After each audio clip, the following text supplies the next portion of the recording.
The Royal Motor Yacht Club Port Hacking is a hidden gem of the Shire, situated on the banks of the beautiful Port Hacking. It's a great place to catch up with friends, celebrate your birthday or any special occasion, and they always show the NRL live on the big screens. The RMYC Port Hacking, proud sponsors of this podcast and big supporters of the Cronulla Sharks. Check out their website, rmycph.com.au. They've got a Facebook page, or you could go old school and call them on 02 9523 9300. SharkCast! SharkCast!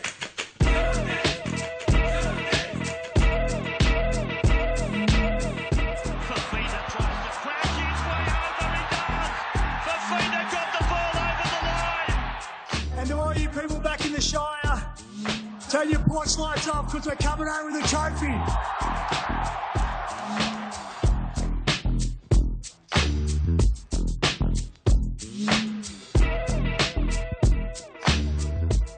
Hey there, welcome to SharkCast, Potter podcast dedicated to the greatest sporting club in the history of the world, the mighty Cronulla Sharks. My name is Sam Shinazzi, OG 2015, and this is our 11th straight season of podcasting for you guys and girls, having a great time doing it. It's finals time, bit of a spring in the step, that's for sure. As we enter spring, warm day in Sydney, as some of you will be aware of. And if you haven't heard, please go tune into Catching Up with Kieran over coffee about Cronulla. Haven't done an episode for a little while, but he's back for the finals, Kieran Fraser. And you can watch the full thing on YouTube. You can listen on the podcast side of things. And it's also on our website, sharkcast.com.au. Appreciate any kind of love you can show us there. On today's Short Sharp episode, you're going to hear interviews. Really good interviews. They're a bit more chatty this week, a bit more time with the boys. Braden Hamlin-Uele, Will Kennedy and Jesse Colquhoun, and to a man, all of the squad were there and chatting away and really in the zone. Got to see the end of training, which was absolutely an honour, of course, and they look pretty good, the team. Everyone looks like they're going to be fit to play, which is also a relief. And of course, as you've heard by now, Nico Hines is a free man. Great work by Dino Mezzatesta and all of the Sharks crew and a few others behind the scenes to make sure that Nico was free to play without going through the hoopla of going to the judiciary. And it's great for Nico. He escapes the spotlight in that sense. He did an all-in presser today, which you can go see on sharks.com.au. He's looking good, ready to go, and he avoids that spotlight. So it's good for him in his game. He's in pretty good form. Like, he was great last week for us. The whole team was great. 93.5% completion rate. And looking to go again to the Roosters, who are going to bring it, that's for sure. The game is on sale now for members. It'll be on sale for general public Tuesday sometime. Getting tickets has been difficult for some people, but there are tickets available. So do not take your time on that one. As soon as you can get the chance, definitely jump on. The other thing I would say is don't give up if you don't get it straight away. There are different ways that the ticketing system works. And the other thing I will say, it's a little bit of a surprise when you go into a waiting lounge, and the waiting lounge is you and all the other members of the NRL. It's not just Sharks and Roosters people you're in a queue with. You're in a queue with 8 teams, and it's kind of silly because we're the smallest club, we're the smallest ground, as we all know. We just want to go straight to that great venue of ours, but you got to wait with all the Broncos and Raiders and the list. So just be prepared for that kind of thing, but there are tickets there at the moment if you want to get them. Can't wait for Saturday night. It's going to be awesome. Blockbuster Elimination Final. The nerves will be up, that's for sure, and we want to win this one pretty bad for lots of different reasons. The main one being to stay alive in this competition. We're going to have a bunch of episodes for you throughout the week, so stay tuned. If you're not already subscribed to the podcast side of things, hit subscribe, hit follow. It's pretty easy to do on whatever app you listen to. If you watch on YouTube, give us a subscribe there or a follow, whatever the word is, and you'll get our episodes straight away, whether it's audio, whether it's visual. That'll pop up. And of course, you can do all of that on our website, sharkcast.com.au.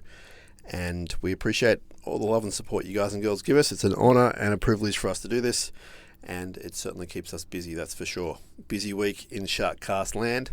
Nowhere else I'd rather be. Nowhere else I'd rather be playing when it comes down to it, despite all the challenges. We're at Shark Stadium. Let's rock it. Let's have a great time. Let's get the win. Coming up, you will hear from Braden Hamlin-Uele, Will Kennedy and Jesse Colquhoun. Really good chats. If you think you've sort of heard it all before from these guys, I don't think so this time around. We had some really nice conversations, so appreciate their time. It's all systems go. Can't wait to dig into more SharkCast goodness for you guys and girls. Go back and listen to the Kieran episode if you haven't already. It's about half an hour, this one, a bit shorter than usual. And we've got lots more episodes and things to consume coming up this week. We're on the socials. Follow us there if you're a social person. If you're not, I completely understand. SharkCast Pod, we will talk to you soon. Up, Cronulla. Let's go. Mr.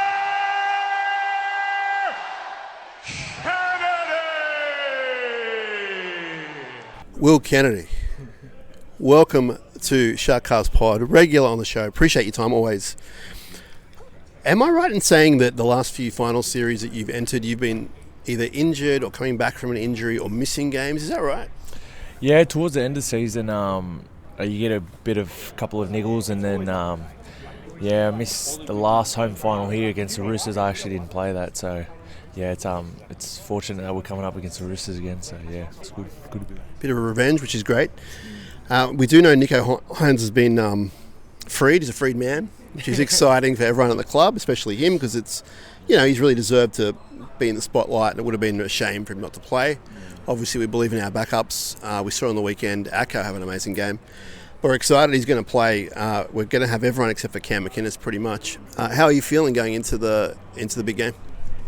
I'm feeling good. We're all positive, and I think we took a lot out of the last game that we played, and hopefully we can bring it into the finals series. And everyone's up for it, and I think every team is as well.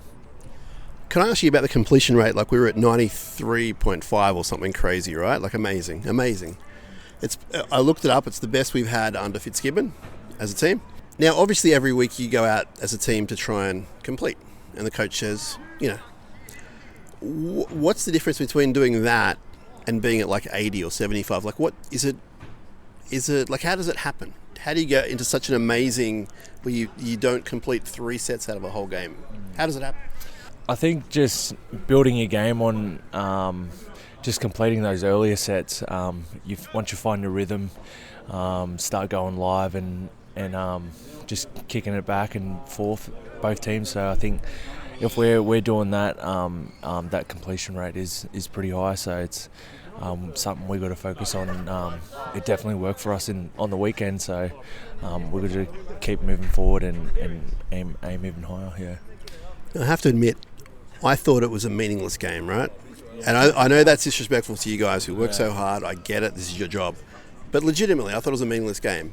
And then I saw what you did out there as a team, and it suddenly hit me. I was like, I get it. You guys must be pretty confident coming off that. Probably, easily your best game of the year. Yeah, I think myself it was one of the best games that we've played as a whole team, and I think just turning up for each other was the main thing, and our connection, just showing that it means a lot to us, and just bringing our energy towards ourselves as a team. And if we're doing that, we'll keep charging. Another tough question, and it involves you and your mate in front of you, Sione and Ronaldo. How do you attack their kicks? Like, obviously it's Tupou and Marky Mark, and we've seen already this year they've had a bunch of tries against us. Is it more practice during the week? Is it just a timing thing on the day? Like, how do you confront that? I think it's just more mindset, and then just also just effort areas that just got to do before the kick goes up. We got to do a bit of that and a bit of video as well. Just getting around the ball when the ball goes up, so we'll have more bodies there as well. So I think other teams have done a good job on that as well, and we've got to do that on the weekend. What about Tedesco? How do you stop him? Yeah. Coming up as a fullback, he's one of the top fullbacks in the game at the moment, so he's pretty hard to stop. I think we just got to play our footy, and we do that in attack and defensively. We just do that. We turn up for each other. That's the main thing is playing for each other, and we do that. We'll turn teams away and hopefully get a win. Now, you're going to find this hard to believe, Will, but people who don't know better don't like our stadium. And they whinge and they whine and they complain that it's not good enough for them. What's it mean to you to play at this great stadium? Yeah, for me, it means a lot coming through SG Ball and stuff. We always dreamed of playing on the big stadium here at Shark Park, so yeah, doing that, and yeah, everyone does complain about it a lot, but I think it's ours, and we all love it as a playing group and as a team and a club as well, so it just makes it extra special, and I think other teams don't love coming here, so it's a good thing for us. You got any message for the fans who are coming out? Yeah, just it would be great to see us all out there, and it's always good at Shark Park. I love playing here, and we all love it when all the fans show up, and we appreciate their support. So hopefully, it helps us get us through to the big one. All right, thanks for your time, Will. Appreciate it. Thank you. Go well. Thank you. Thanks, sir. Eddinghausen and Green laying it on. Peaches into the face. They're not going to get in. The young fullback scores for the Sharks. Well, I'll tell you, it is one of the best scrum moves you've ever seen. Jesse Colquhoun, welcome back to SharkCast Pod, your second final series, as you informed me. How are you feeling coming off an amazing game last week by the team? Yeah, I'm feeling great. I think all the boys should be feeling great as well. Really excited to start the final series, and even better that we get to play it at Shark Park. 93.5 completion rate. Is that the best in a team you've ever played in? Oh, I don't know, I couldn't tell you. I don't really look into the stats that much, but it's definitely nice. And Did you feel it on the night? You were like, we're really humming here? yeah, for sure. Like you could feel that little ding dong and going back and forth, and there wasn't too much stoppage in play. So yeah, you definitely notice it, just in terms of the intensity and the high level of the game. So for sure. How are you finding being our starting lock now? Yeah, it's great. It's been a great experience so far. 2 games in, and hopefully getting better with each performance. And yeah, definitely a lot of respect to those boys that play 80 minutes week in, week out in the middle. And yeah, like I said, hopefully I can just keep growing. Roosters this week, obviously Elimination Final at Shark Stadium, as you've said. What are you focused on as far as their game goes? I know we're completely focused on us, but what do you respect about them, I guess? Oh, they got strike all over the park. You know, they're a really talented footy side, and they can score from all over the field. So I think we got a really big job defensively to shut down their middle, their halves, and they got some really athletic outside backs. So a big job defensively all around for us. And yeah, I guess their main strike again is their outside backs. So a big job on them. Do we know the story about who spotted him to come to Sharks? Well, Blake Brayley's joined the interview. Last time you had a spoiler about his nickname, which I did look up. Sorry, the nickname he doesn't want. Blake is asking who spotted you to come to the Sharks. His journey, How did you get here? I've already spoken about my journey, I feel like, a bit, but I think he's trying to get at that his dad is the main reason why I'm here. So yeah, the great Glenn Brayley, the best Brayley probably out of all of them. Where do you rank the Brayleys? That's really great. I know how I rate the Brayleys, Blake. We're all good. I can't answer that. I'll leave that for you to decide. Are you a fantasy football guy? Yeah. Let's talk about that. Who's your team, first of all? Like, who do you go for? I go for the Baltimore Ravens. Ooh. Yeah. Tell me about your fantasy team. What? Hasn't been a great start, you know. It's can make or break your week, as you know. So my fantasy team name is Sutton Ranch. Obviously after the wide receiver Cortland Sutton, and from Yellowstone, the Dutton Ranch. So I just kind of linked that up. Who's your QB? Or Caleb Williams, but I took a QB at the last minute, so I don't know. Who's your first pick? Jamar Gibbs, the running back. Yeah. Awesome. So you're pretty into it? Yeah, very into it. I think I first started doing NFL fantasy maybe 3 years ago, and ever since then I've just loved it. So it's a real passion now. All right, let's get back on the business before I let you go. Tell us about having Nicho Hynes. Nicho Hynes has been named to play. He's free to play. What does that mean to the team?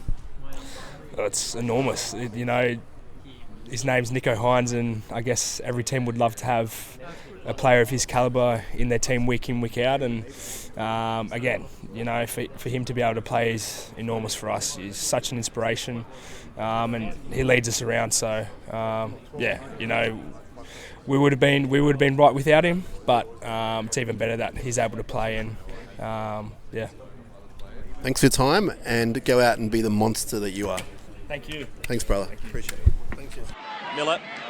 Now there's Russell, and look at the speed of the man, the acceleration. He's got Docking in support. Docking over the quarter line. This is try number 3. Docking in under the post. It's 16-0. Braden Hamlin-Uele, welcome back to SharkCast Pod. Looking great, looking fit. You're back after yet another injury. You've been back for a few weeks now. You found your form. You're looking great. How you feeling? Yeah, I'm happy. Just enjoying my footy, going out there and doing what I know that I'm capable of doing. Yeah, it's been fun the last few weeks, and I'm just happy to be out there with the group that we have. Looks to me like you, and take this the right way, you're thinking less and you're just playing hard. Yeah, definitely. A lot of people have sort of said that to me, especially my missus. She's said that a lot. But I needed it. I was sort of maybe accepting a quality of football that was just okay, and being okay with that. Like, it was just maybe the injuries that I had, I wasn't able to perform at a level that I was happy with, and that just sort of correlated to after my injuries too. And now that I'm 100% healthy, like, I just said, drop the shoulders and just don't worry about it. Like, go out there, play free, have fun with the boys, because anything can happen after that. Like, yeah, it's better when I don't think enough too much. Yeah, I mean, you're doing your job, and it looks like you're having fun, and it looks effortless, to be honest, which is how we got to know you in the first place. This big prop, occasionally offloading, but mainly just head down. So that's awesome. You're back. Amazing game on the weekend from the team. You completed at 93.5%. Like, that's almost perfect. Very few errors as well, in all manners of the word. And defensively, the team is firing. I think you're the best defensive team over the past 2 months in the NRL. Just the past 2 months. So how does it feel as a team? Like, it seems like you're humming at the right time. Yeah, it's just, I think we just chipped each other up. We had honest conversations, and we've been able to turn the corner where we want to go. We're going in the right direction. We're definitely not where we want to be, but we're on the way there. And this sort of, it's the competition after the competition now. Like, it's a whole new one. The ladder's gone, and it's just, ultimately we've got one game left if we don't pull off, if we don't perform well. So I guess that's a scary thing to have in the back of your head, because it can create pressure. But we'll just go out there this week and prepare how we have prepared for the last, like you say, 2 months or the whole year. Like, it is another game, but it's a bigger game that needs more attention to the little things and the moments in between the big plays. So how do you address that as an individual and as a team? Like, if it's, I completely agree with you, but if it's just another game but also not, how do you draw that line where you don't want to become the overthinking Hamlin-Uele, you know what I mean? Like, is that a fine line? Yeah, it is. But I think it just goes back to just knowing and trusting in what the coaching staff has put in place, and believing in the guy next to you, and that he's going to do his job, and then you can do your job. And then if he doesn't do his job, you'll do his job for him, and then he'll do your job for you sometimes. Like, we just bounce off each other. Like, it's just like we're okay with making blemishes because the boys next to you cover them up for you, and then you make it up for them. Like, we're just playing for each other at the moment, and that's, I think, in turn, looking like we're playing free and not so clouded in our heads and not bound by what the big shiny screen says. So it's positive to know that we're clicking at the right time, but again, whole new competition against a quality pack and a quality team, and we look forward to what's going to come. It really is next man up, and it has been this year. And we saw Atco on the weekend. I believe he was playing injured anyway himself, and he played through that and he had a great game. We saw Billy Burns come in for Britt for 3 weeks, and he's been outstanding. And you've covered the guys, they've covered for you. It really is next man up here. Yeah, it is. Like, we got belief in everyone in our squad, not just the ones that take the field every week, but even the boys that are playing. I should point out Mawini Hiroti as well. Oh, yeah, he's running right now, running past us. But honestly, he was massive when Jesse was out. Yeah. Like, it is just a quality squad, and we pride ourselves on that. Like, it was unfortunate the Jets boys went down on the weekend, but a lot of those boys at any other club would be walk-on first graders. And I think it's a credit to those boys to stay in it, because you never know, one good performance with the Jets can bring you up, and they've shown that they can handle it. And so, yeah, it is next man up mentality, and it's just so refreshing to know that we actually have that. Like, it's not just a saying here. The Roosters are coming to town, playing at our home ground. They're already annoyed by that, which is great, and their fans are annoyed, which is great. That makes people like me really happy. But in more serious business, their forwards are coming to town. They've got a really great pack. They've got young guys who are killing it. They've got veterans. What are you expecting from those guys? I expect the Roosters to come there with their best footy, and that's how we'll prepare. You know, they're a team that don't take a backward step. They've got international players across the park. They've got international players come off the bench, state of origin players come off the bench. Like, they're a quality team, and more importantly, a quality forward pack. Like I said to you earlier, we'll just go out this week and prepare how we prepare, and we'll go out there and play our way, and see what happens after that. But it's going to be a fun game. I'm excited. I'm keen, especially playing in front of our home fans. You know, we deserve to be here. We finished in a position that allowed us to have it, so, you know, to have it somewhere else wouldn't sit right with us. And I'm sure their Chook Pen and whoever they bring over will come, and they'll follow them no matter what. So, yeah, I look forward to a big crowd, and I'm excited to see all black, white and blue in the stands. Anything more to say to those people coming along, the black, white and blue ones? Oh, get loud, enjoy the environment, respect everyone, players and other people coming to watch, and just enjoy the occasion. It's a final series in our little part of the world. Like, let's go out there and enjoy it for everyone, and we'll prepare to put a performance on that everyone can be proud of. I'm ready to go, man. You've got me pumped, and I can tell you're ready to go. Yeah, I'm ready to go. Thanks for your time. Thanks. Thanks, brother. Appreciate it, man. Thank you so much. Cooper with the ball. Oh, Maloney is still Intercept. Away goes. Away goes James Maloney. They're kicking him home, the Sharks fans. Maloney is there. Listen to the fans at Elliot's. SharkCast is supported by the best and most honest real estate agent in the Sutherland Shire, Jason Hawes from Cripps & Cripps Real Estate. He's an expert in the Caringbah region and has his eye all across the Shire. Lifelong Sharks fan and supporter of this podcast, if you're looking to buy or sell in the region, the person you need to be talking to is Jason Hawes from Cripps & Cripps Real Estate. Call him on 0410 417 450. That's 0410 417 450. Jason Hawes, Cripps & Cripps Real Estate. Sharkies! Sharkies!